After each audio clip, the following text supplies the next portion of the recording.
የኢትዮጵያ ቴሌቪዥን ነው።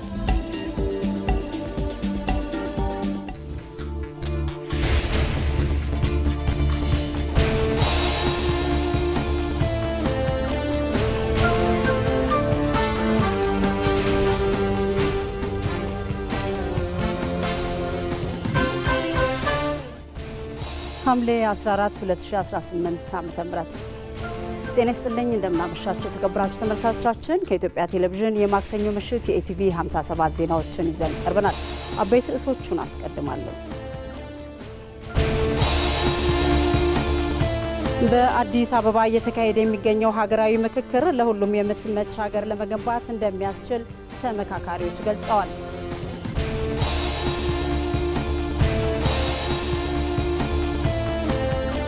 የጸጥታ ተቋማት የትራንስፎርሜሽን ጉዞ ኢትዮጵያ ቀጠናዊ የጂኦፖለቲካ ተጽዕኖ ፈጣሪነቷን አጠራክራ እንድትቀጥል ዋስትና የሚሰጥ ጠንካራ መሰረት ነው።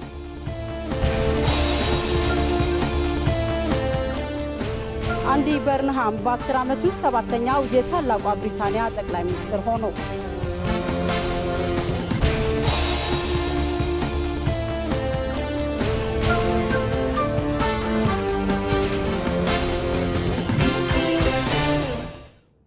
ከኢቲቪ 57 ዜናዎች ጋር አልጋነሽ ተካነኝ አብራችን ቆዩ።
አብራችን ቆዩ ተመልካቾቻችን።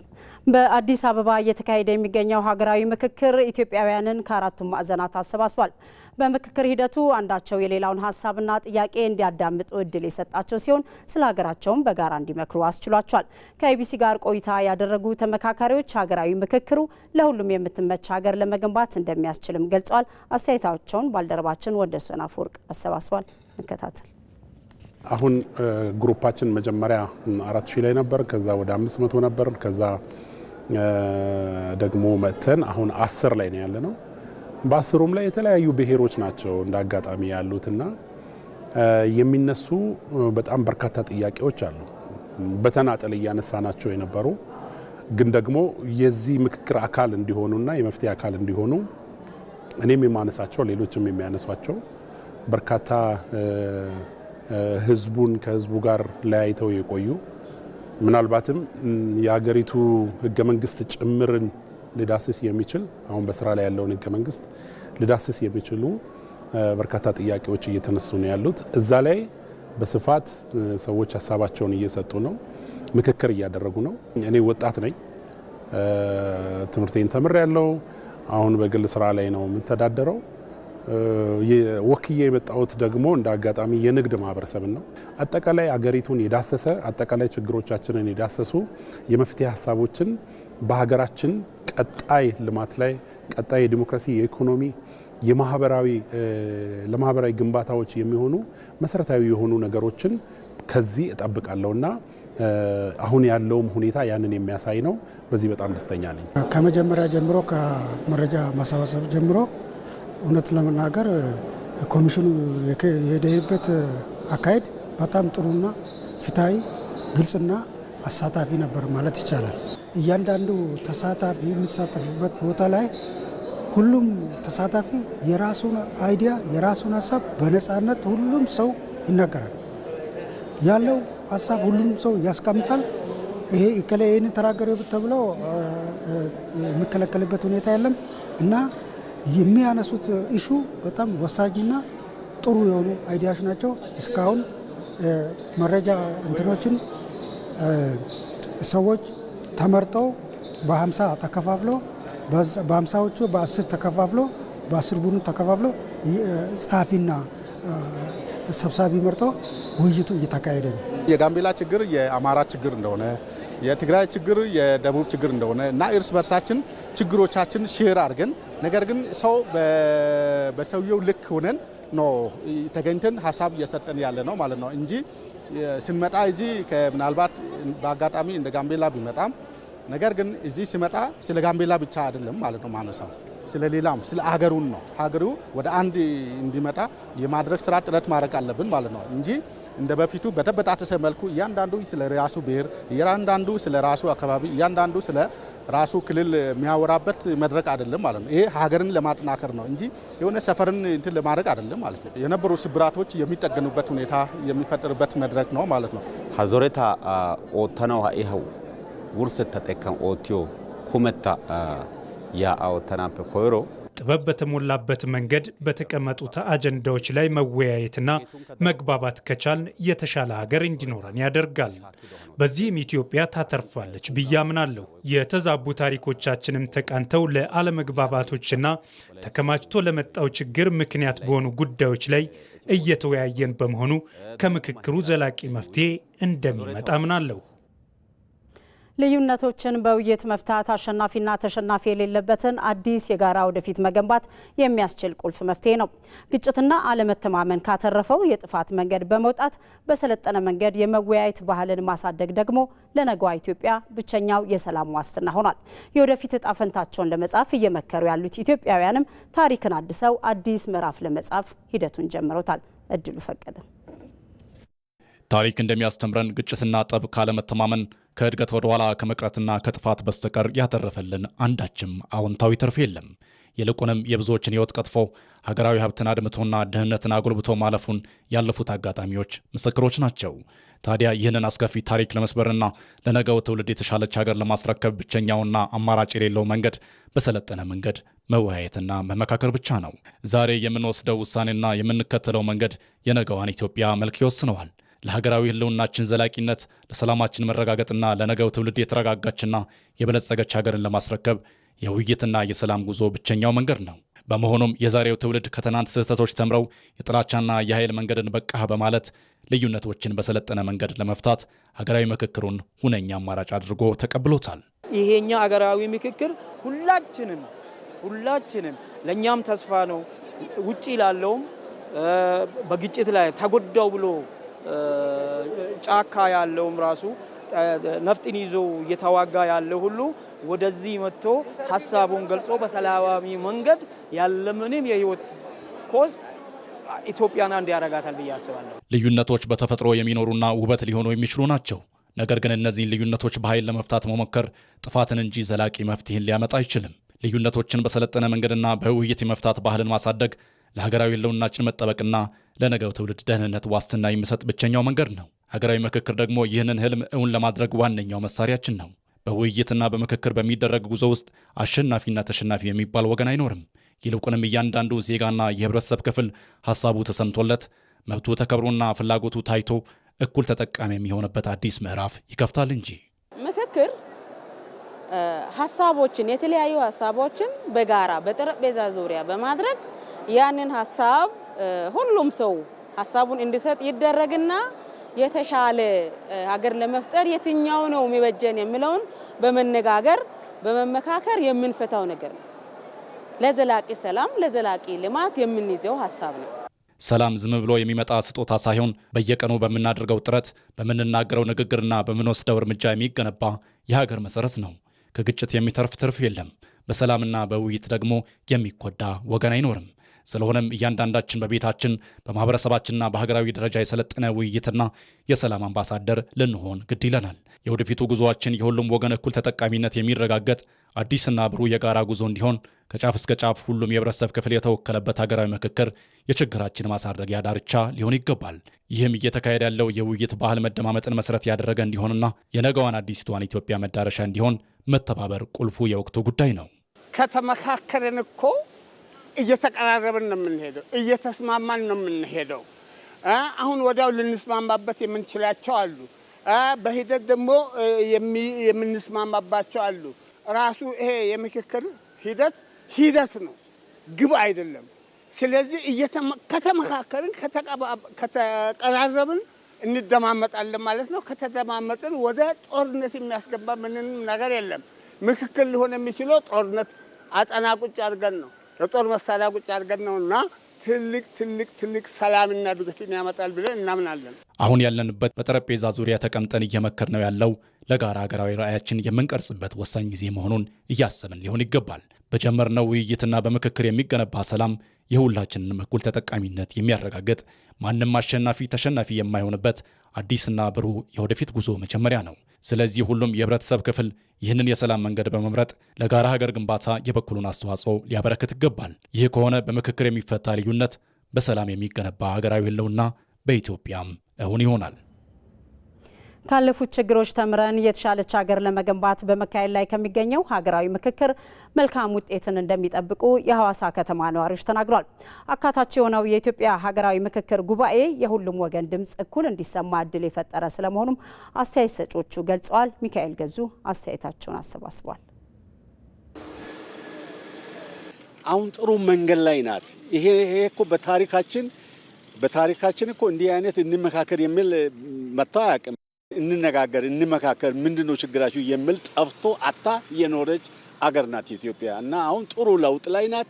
ይቀጥላል። ደግሞ ዋናው ትልቁ እግዚአብሔር ከኛ ጋር ስለሆነ ነው ከኢትዮጵያ ጋር። ሁሉም የራሱ ሐሳብ አለ። ያን ሐሳብ ሰብሰብ አድርጎ የተሻለች ኢትዮጵያን ለመፍጠር ተወያይቶ ችግሮቹ ተቀርፎ ወደ ልማት መንገባበት ሁኔታ ሁላችንም እችን ኢትዮጵያ ወደፊት ትልቅ ደረጃ ለማድረስ የድርሻችን ለመወጣት የጋራ ምክክሩ ለኔ ትልቅ ስኬታማ ያረጋር ብዬ የሚጠብቀው ነገሮች አንዱ ስለሆነ ሁሉም የበኩልን ድርሻ እንዲወጣ ነው የሚፈልገው።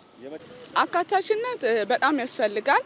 አካል ሁለተኛ ከተካተተ ሌላም ደግሞ በተለያየ ተቋም ከመጡ የተለያየ ራሳቸው ቀለም አላቸው። የራሳቸው ደግሞ የሚገልጹበት መንገድ ይለያያል። እንደ መልካችን እንደምንለያየው ሁሉ አካታችነት ስላለው በጣም ደስ ይላል። የሁሉም ድምጽ ለኢትዮጵያ ያስፈልጋል ብዬ አስባለሁ። ቀደም ሲልም አባቶቻችን ሲሰሩበት የነበረው በየሰፈሩ ፍርድ ቤት የለም፣ ፖሊስ የለም። በአገር ሽማግሌዎች ናቸው ሲስተናገዱ የነበሩት። አሁን ደግሞ በተሻለ ዘመን በተሻለ ጊዜ ቴክኖሎጂ በሰፋበት ጊዜ የምክክር ኮሚሽኑ ከዚህ የበለጠ ስራ ይሰራል። በየማህበረሰቡ ያለውን ችግር ይፈታል። ነገም ተነጎዳም በሌላም በጥቃቅን ነገር እንዳንጋጭ ይረዳናል፣ ይጠቅመናል። አጀማመሩም ጥሩ ነው፣ አጨራረሱም ጥሩ ይሆናል ብዬ አስባለሁ። ሁሉም ያካተተ ውይይት ሲኖር መፍትሄ ያለው ነገር ይኖራል። መፍትሄ ያለው ነገር ደግሞ ከተገኘ አገርን ይለውጣል። ስለዚህ ሁሉም ዜጋ አካታች በሆነ መንገድ መወያየቱ ሁሉንም የህብረተሰብ ክፍል ያማከለ በመሆኑ ነገ ለሚገነባው የተሻለች ኢትዮጵያ ጥሩ የሆነ የግንዛቤ ወይንም ጥሩ የሆነ የሀሳብ ልውውጥ ይኖራል ብዬ ነው ማስበው። እንደ አገራችን አሁን የተጀመሩ ነገሮች ካለፉት ነገሮች ተምረን ነገ የተሻለ ነገር ለማድረግ የምክክር መደረጉ በሁሉም ዘርፎች ወይንም በሁሉም የህብረተሰብ ክፍሎች መደረጉ አካታችነቱ በጣም ጥሩና ደስ የሚያሰኝ ነው ብዬ ነው ማምነው። ሰላምን ያመጣል፣ አንድነትን ያመጣል፣ እድገትን ያመጣል። ሰላም ካለ እድገት ይመጣል። ሰላም ካለ ህዝብ በሰላም ይኖራል። ሰላም ከሆነ ነጋዴ ካለበት ሁሉ ግማሹን ከዛ ግማሹን ከዚህ እያመጣ ለህዝብ ያቀርባል። ሰላም ያመጣል ብዬ ምክክር ኮሚሽኑ አምናለሁ፣ ጠብቃለሁ። ደግሞ በልማትና በብልጽግና ኢትዮጵያ ከፍ ብላ እንድታይ ነው እንጂ በጦርነት እርስ በርስ በመበላላት በመጠላላት እንዳይሆን ነው የሁላችንም ድርሻ። የጋራ ምክክሩም ለዚህ አስፈላጊ ሆኖ ተያየ። በጣም ቆንጆ ነው የምለው። ቆንጆ አይዲያ ይዞ እንደሚመጡ ሙሉ እምነት አለኝ። ኢትዮጵያን ለዘላለም ትኑር።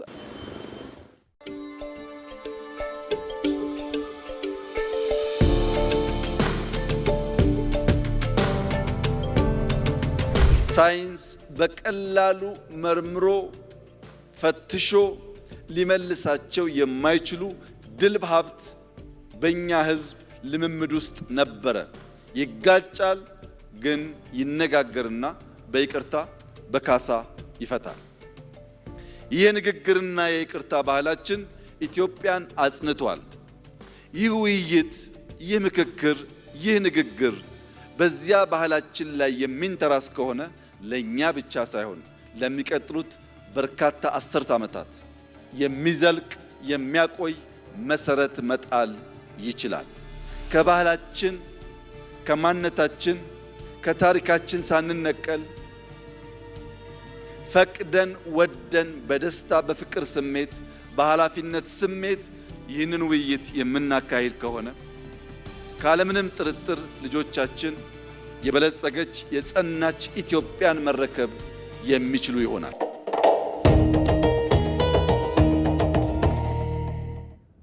ከኢትዮጵያ ቴሌቪዥን የኢቲቪ 57 ዜናዎቻችን አሁንም ቀጥሏል። የኢትዮጵያ ፌዴራል ፖሊስ በምስራቅ ኢትዮጵያ በኩል በጅቡቲና በየመን አድርገው ወደ ሳውዲ አረቢያ ሰዎችን በህገወጥ መንገድ ሲልኩ የቆዩ የተደራጁ 17 የወንጀል ቡድን አባላትን በቁጥጥር ስር መዋሉን አስታወቀ። ተጠርጣሪዎቹ የህገወጥ የሰዎች ዝውውር መረብ በመዘርጋት ተጎጂዎቹ በየመን በኩል ወደ ሳውዲ አረቢያ ገብተው የተሻለ ኑሮ እንደሚኖሩ ሐሰተኛ ተስፋ በመስጠትና በማሳመን ከተለያዩ የሀገራችን አካባቢዎች በደላሎች አማካኝነት ተጎጂዎችን በመመልመል ሲልኩ መቆየታቸውን ፖሊስ አረጋግጧል። በተለይም ተጠርጣሪዎቹ ተጎጂዎችን በመያዣነት በመያዝ ወደ ቤተሰቦቻቸው ስልክ በማስደወል ከፍተኛ ገንዘብ ሲጠይቁ እንደነበረና ገንዘብ መክፈል ላልቻሉ ቤተሰቦች ተጎጂዎችን እየደበደቡ እንዲሁም እያሰቃዩ ቪዲዮ በመቅረጽ የስነ ልቦና ጫና ሲፈጥሩ እንደነበረ ፖሊስ አረጋግጧል። ህገወጥ አዘዋዋሪዎቹ ከተጎጂዎች ከ1 ቢሊዮን ብር በላይ በህገወጥ መንገድ መቀበላቸውን፣ ከ40 ሺህ በላይ ሰዎችን በህገወጥ መንገድ ማዘዋወራቸውን፣ ከ60 ሰዎች በላይ ለህልፈት መዳረጋቸውን እንዲሁም በርካታ ሴቶች መደፈራቸውን በምርመራ ተረጋግጧል ብሏል። የኢትዮጵያ ፌዴራል ፖሊስ ህገወጥ የሰዎች አዘዋዋሪዎችና ተባባሪዎቻቸውን በቁጥጥር ስር እንዲውሉ ድጋፍ ላደረጉ አካላት ምስጋናውን እያቀረበ ህብረተሰቡ የዜጎች ተሳትፎ መተግበሪያ 991 ነጻ የስልክ መስመርና ሰው አልባ ፖሊስ ጣቢያን በመጠቀም መረጃ በመስጠት ትብብሩን አጠናክሮ እንዲቀጥል ጥሪውን አስተላልፏል።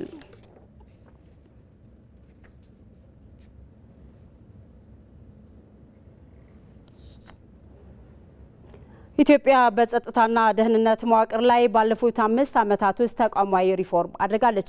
የጸጥታ ተቋማቱ የትራንስፎርሜሽን ጉዞ ኢትዮጵያ ቀጠናዊ የጂኦፖለቲካ ተጽዕኖ ፈጣሪነቷን አጠናክራ እንድትቀጥል ዋስትና የሚሰጥ ጠንካራ መሰረት ነው። ሜሮን በረዳ የአንድ ሀገር ህልውናና ቀጣይነት የሚረጋገጠው በብሔራዊ የጸጥታና ደህንነት መዋቅሩ የጥንካሬ ልክ ነው። ይህንንም ተከትሎ ኢትዮጵያ በጸጥታና ደህንነት መዋቅር ላይ ባለፉት 5 ዓመታት ውስጥ ከፍተኛ ለውጥና ተቋማዊ ሪፎርምንም አድርጋለች።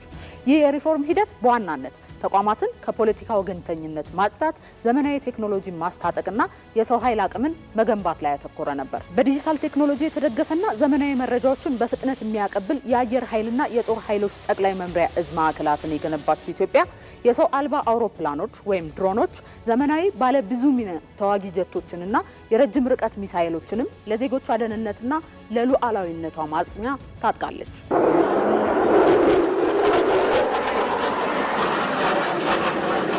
ከክትትልና መረጃ አሰባሰብ ግልጋሎት ጀምሮ ከፍታ ላይ መብረር የሚችሉና ከባድ ሚሳኤሎችን መሸከም የሚችሉ ስልታዊ ተዋጊ ድሮኖችን ጨምሮ ለረጅም ሰዓታት በአየር ላይ መቆየት የሚችሉና ሌዘር መሪ ያላቸውን ሚሳኤሎችን ታጥቀው ጥቃት መሰንዘር የሚችሉ ድሮኖችን ባለቤትም ሆናለች። ከ300 እስከ 400 ኪሎ ሜትር ርቀት ላይ የሚበርን ማንኛውንም አካል ቀድሞ ለመለየት የሚችሉ 3D ራዳሮች በዋና ዋና ድንበሮችና ስልታዊ ማዕከላት ላይ ተክላ ድንበሯን የምትጠብቀው ኢትዮጵያ 130 ኪሎ ሜትር ርቀት ላይ የሚገኝን ጠላት በከፍተኛ ፍንዳታ የማውደም አቅም ያላቸውን የረጅም ርቀት ሮኬት ማስወንጨፊያ ተሽከርካሪዎችንም በእጇ አድርጋለች። 5ኛው ትውልድ የሆነውን የሱ30 እጅግ ዘመናዊ ረጅም ርቀት ተጓዥና በአየር ላይም ሆነ በምድር ላይ ያሉ ኢላማዎችን በከፍተኛ ትክክለኛነት መምታት የሚችለው ተዋጊ ጀትም ሌላው ኢትዮጵያ ባለፉት ዓመታት ከታጠቀቻቸው ዘመናዊ መሳሪያዎች አንዱ ነው። በብሔራዊ መረጃና ደህንነት አገልግሎት ዘርፍ ደግሞ የደህንነት ዩኒቨርሲቲ ኮሌጅን በማቋቋም በመቶዎች የሚቆጠሩ መኮንኖችን በደህንነት ሳይንስ፣ በሳይበር መረጃና በወንጀል ምርመራ ዘርፍ አስመርቋል። በጸረ ሽብርና የድንበር ተሻጋሪ ወንጀሎች ስምምነትም ከተለያዩ የዓለም ሀገራት ከ60 በላይ የሚሆኑ የደህንነት ተቋማት ጋራ የጋራ መረጃ የመለዋወጥ ስምምነትንም አድርጋለች። የሀገር መከላከያ አቅም አሁን ላይ በምድርና ከአየር ባለፈ በህዋና በሳይበር ላይ የተመሰረተ መሆኑን ተከትሎም የኢንፎርሜሽንና መረብ ደህንነት አስተዳደር ቁልፍ መሰረተ ልማቶችን ከሳይበር ጥቃቶች የመከላከል ዓለም አቀፍ ተወዳዳሪ አቅምንም ገንብቷል። በዚህም እንደ ታላቁ የህዳሴ ግድብ የፋይናንስና የቴሌኮም መዋቅሮች ላይ የተሰነዘሩ በ10 ሺዎች የሚቆጠሩ የሳይበር ጥቃቶችን በኢንሳ መከላከል ተችሏል። በየዓመቱ የሚሰነዘሩ የሳይበር ጥቃቶች ቁጥር ከጊዜ ወደ ጊዜ እየጨመረ የመጣ ቢሆንም በአማካይ በአመት ከ5000 እስከ 8000 የሚደርሱ ከፍተኛ ጥቃቶች እንዲከሽፉም ተደርጓል። በዚህም የተቋሙ የሳይበር ጥቃቶችን የማክሸፍ አቅም 95 በመቶ እንዲደርስ ሆኗል።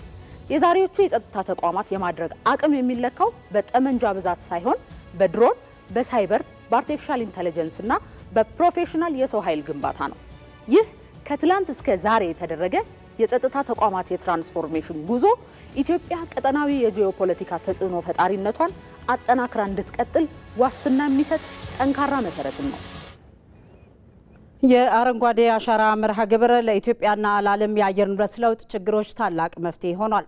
መርሃ ግብሩ በሚሊዮኖች የሚቆጠሩ ዜጎችን ያሳተፈና በዓለም አቀፍ ደረጃ አርአያነቱ የተመሰከረለት ግዙፍ ማህበረሰባዊ ንቅናቄ ሆኖ በታሪክ መዝገብ ላይ ሰፍሯል። ተስፋዬ ጫኔ ዝርዝር አለው።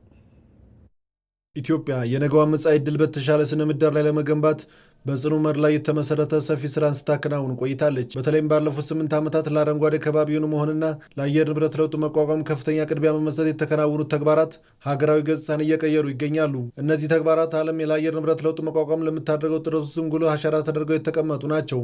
ይህንን ታላቅ ሀገራዊ ዓላማና ራዕይ ዜጎችም በከፍተኛ የባለቤትነት ስሜት የተረዱ ሲሆን ከዳር እስከ ዳር በመንቀሳቀስ በንቃት በመሳተፍ ለቀጣዩ ትውልድ የሚተርፍ የአረንጓዴ አሻራቸውን በማሳረፍ ላይ ናቸው።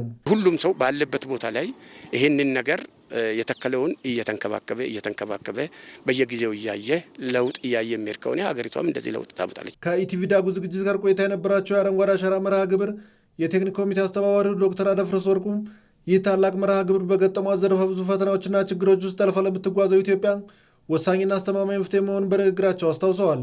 በጣም ለበርካታ ችግሮች የተጋለጠ ማህበረሰብ የተጋለጠ መሬት ነበረ የነበረን። ይሄ አካባቢው መጎሳቆል፣ ያፈሩ መሸርሸር፣ የአየር ንብረቱ ለውጥ፣ የደን መጨፍጨፍ፣ ይሄ ደግሞ ሄዶ የመሬትን ምርታማነት ከመቀነስ አንጻር በጣም ከፍተኛ የሆነ ችግር ውስጥ ከቶን ነበረ። ስለዚህ እነዛን ችግሮች ይፈታ ዘንድ ታስቦ የመጣ መርሃ ግብር ነው የአረንጓዴ አሻራ መርሃ ግብር። የኢትዮጵያ አረንጓዴ አሻራ መርሃ ግብር ከሀገር ውስጥ አልፎም በአህጉራዊና በዓለም አቀፍ መድረኮች ጭምር ስሙ በጉልህ የተጠቀሰ ታላቅ ስኬት ሆኗል። ይህ መርሃ ግብር የአየር ንብረት ለውጥን ለመቋቋም የተገኘ ሁነኛ መፍትሄ ተደርጎም ተወስዷል።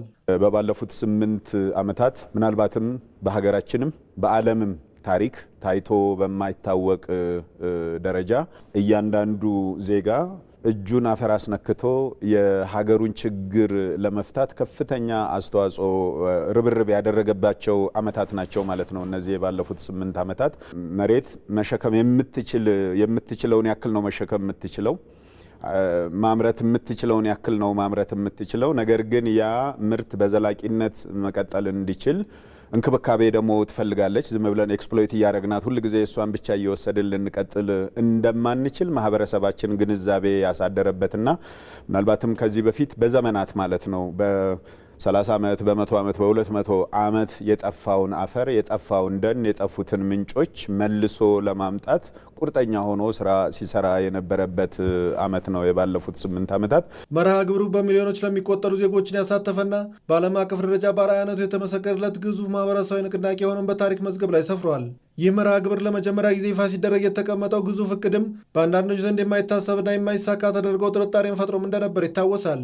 ይሁን እንጂ ኢትዮጵያውያን ተስፋ አስቆራጭ ትችቶችና ጥርጣሬዎችን ወደ ጎን በመተው ጽናትን ከስራ ዕቅድን ከተግባር አዋህደው በተባበረ ክንድ ተንቀሳቅሰዋል። በእርግጥም ያንን የማይቻል የመሰለ መርሃ ግብር በተግባር አሳክተው ለዓለም አሳይተዋል። ችግኝ መትከል ብቻ ሳይሆን እውነትም ሀገራችን ኢትዮጵያ እንደዚህ ራቁቷን ቀርታ ነበር ወይ? የተፈጥሮ ሀብቷ በጣም ተጎድቶ ነበር ወይ? ደኗ ጠፍቶ ነበር ወይ? ምንጮቿ ደርቀው ነበር ወይ? ለማፈሯ ተወስዶ ነበር ወይ?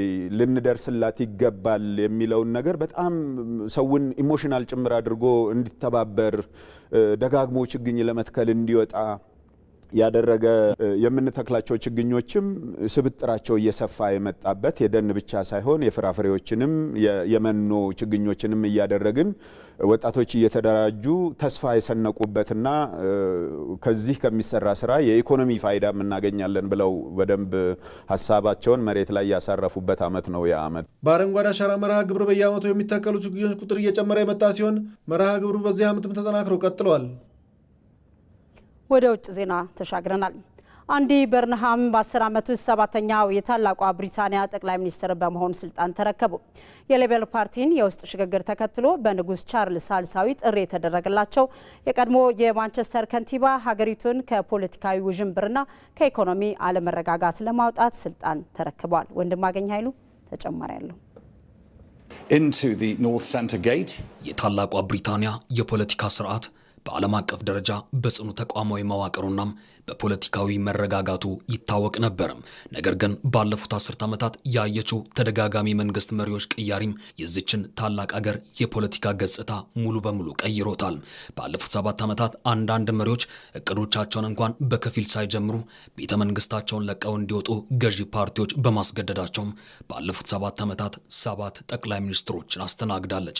አዲሱ ጠቅላይ ሚኒስትር አንዲ በርንሃም በባኪንግሃም ቤተ መንግስት በንጉስ ቻርልስ ሳልሳዊ ጥሪ ተደርጎላቸው የአገሪቱ አዲስ ጠቅላይ ሚኒስትር ሆነው መሾማቸውን ተከትሎም ብሪታንያ ወደ አዲስ የፖለቲካና የኢኮኖሚ ምዕራፍ ተሸጋግራለች። ይህ ያልተለመደ የፖለቲካ ሽግግር የዩናይትድ ኪንግደም የኢኮኖሚ የማህበራዊና የጂኦፖለቲካዊ ቀጣይነት ላይ በርካታ ጥያቄዎችን አስነስቷል። የዩናይትድ ኪንግደም የፖለቲካ አለመረጋጋት ዋነኛ መነሻም እንደ አውሮፓውያኑ አቆጣጠር በ2016 የተካሄደው የብሬግዚት ህዝበ ውሳኔ ነው። በ2015 የኮንዘርቫቲቭ ፓርቲ መሪ ዴቪድ ካሜሮን በምርጫው ካሸነፉ ከአውሮፓ ህብረት ለመውጣት ወይም ለመቆየት የሚያስችል ህዝበ ውሳኔ እንደሚያካሂዱ ቃል ገቡም። ህዝበ ውሳኔው ተካሂዶ ህዝቡ ከአውሮፓ ህብረት ለመውጣት ባደረገው ጥቂት ድምጽ የብሪታንያ የፖለቲካ ገጽታ ሙሉ በሙሉ ተቀየረም። የኮንዘርቫቲቭ ፓርቲ ደጋፊዎች ከንግድና ነፃ ገበያ አቀንቃኝነት ወደ ህዝባዊ የብሬግዚት መስመር አይደሉም። በተመሳሳይ የሌበር ፓርቲ ባህላዊ የሰራተኛ ደጋፊዎች የብሬግዚትን እንቅስቃሴም ደገፉም። የብሬግዚት ደጋፊዎች ከአውሮፓ ህብረት መውጣት የስደት ቁጥርን ይቀንሳል፣ ኢኮኖሚውን ያነቃቃል፣ ለጤና አገልግሎት ከፍተኛ ገንዘብ ያስገኛል ብለውም ቃል ቢገቡም በተግባር ግን የታየው የፖለቲካ ውዥንብር፣ የኮቪድ-19 ወረርሽኝ፣ የዩክሬንና የመካከለኛው ምስራቅ ጦርነቶች ያመጡት የኢኮኖሚ መረጋጋት ማጣት ነው። ባለፉት 10 ዓመታት በዳውኒንግ ስትሪት ቁጥር 10 የነበሩትን መሪዎች የነበራቸውን የስልጣን ዘመንና የመልቀቂያ ምክንያታቸውን በዝርዝር ስንመለከት ዴቪድ ካሜሮን ከግንቦት 10 እስከ ሐምሌ 2016 በነበራቸው የስልጣን ዘመን በ2016 የብሬግዚት ህዝበ ውሳኔ የጠሩት የፓርቲያቸውን የውስጥ ክፍፍል ለመፍታት ነበር። ነገር ግን ህዝቡ ከአውሮፓ ህብረት እንውጣ ብሎ በመወሰኑም እሳቸው በያዙት የእንቆይ አቋም በመሸነፋቸውም ውጤቱ በወጣ በማግስቱ ስልጣናቸውን ለቀቁ።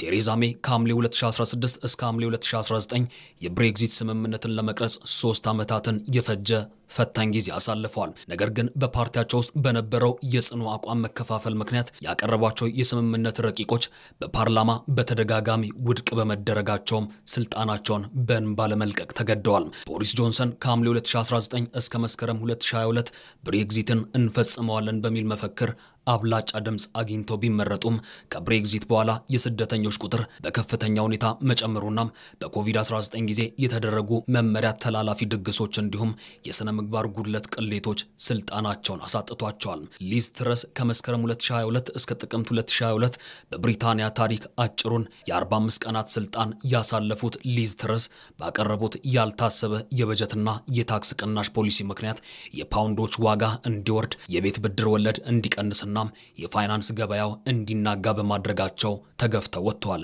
ሪሺ ሱናክ ከጥቅምት 2022 እስከ ሐምሌ 2024 የመጀመሪያው የእስያ ዘር ሐረግ ያለው የብሪታንያ ጠቅላይ ሚኒስትር የነበሩት ሱናክ የኢኮኖሚ መረጋጋትና የኑሮ ውድነትን ለማቃለል ቢጥሩም በሐምሌ 2024 በተካሄደው ሀገር አቀፍ ምርጫ የ14 ዓመታት የኮንሰርቫቲቭ አስተዳደርን በሌበር ፓርቲ ተነጥቀዋል። ኪር ስታርመር ከሐምሌ 2024 እስከ ሐምሌ 2026 ሌበር ፓርቲን ወደ ስልጣን የመለሱት መሪ በስልጣን ላይ በቆዩባቸው 2 ዓመታት ውስጥ በሹመትና በፖሊሲ አፈጻጸም ላይ በተፈጠሩ ስህተቶች እንዲሁም በግንቦት 2026 በተካሄደው የአካባቢ ምርጫ ፓርቲያቸው ባጋጠመው ከፍተኛ ሽንፈት ምክንያት ስልጣናቸውን ለቀዋል። ሰባተኛውና አዲሱ ጠቅላይ ሚኒስትር አንዲ በርናም ከሐምሌ 2026 ጀምሮ በሊበር ፓርቲ የውስጥ ምርጫ አሸንፈው ስልጣን የተረከቡ አዲሱ የመንግስት መሪ ናቸው። ገዢው ሊበር ፓርቲ በመጨረሻም ከአመራርነት ውድድር ይልቅ በሹመት ስለተወሰነ በፖሊሲዎቻቸውና በአስተዳደር ዘይቤያቸው ላይ ብዙም ክርክር አልተደረገም። ይህም በፓርቲ ውስጥ ክፍፍል እንዳይፈጠር መልካም አስተዋጽኦ ቢኖረውም አዲሱ መሪ እንዳይፈተኑም አድርጓል። አንዲ በርናም ለ10 ዓመታት የግሬተር ማንቸስተር ከንቲባ ከመሆናቸውን ባሻገር እምብዛም የሚታወቁ ሰው አይደሉም። በሰሜን እንግሊዝ የሰራተኛው መደብ ውስጥ ያደጉ ሲሆን ከውጭ ሆነው ፖለቲካውን ማየት ችለዋል። በሌላ በኩል ደግሞ በታዋቂው ኬምብሪጅ ዩኒቨርሲቲ ትምህርታቸውን ካጠናቀቁ በኋላም የቶኒ ብሌርና ጎርደን ብራውን ሌበር መንግስት ተስፋ ያለው ወጣት ሆነው በፍጥነት ወደ ፖለቲካው ገብተዋል። በታዳጊነታቸው ማርጋሬት ታቸር የወሰዱትን የኢንዱስትሪ ስርዓት የማኮላሸት እርምጃ በመቃወም ወደ ፖለቲካው የገቡ ሲሆን ለ40 ዓመታት የኒዮ ሊበራሊዝም አስተሳሰብን ሲተቹ ቆይተው ወደ ሶሻል ዲሞክራቲክ አስተሳሰብ መጥተዋል። ተመልካቾቻችን ከኢትዮጵያ ቴሌቪዥን ለአንድ ሰዓት ያዝናቸው የኢቲቪ 57 ዜናዎቻችን ተጠናቋል። ቢዝነስና ስፖርት በቅደም ተከተል ወደ እናንተ የሚደርሱ ይሆናል። ከኔ ጋር 2 ሰዓት ላይ መልሰን እንገናኛለን። መልካም ቆይታ ይሁንላችሁ።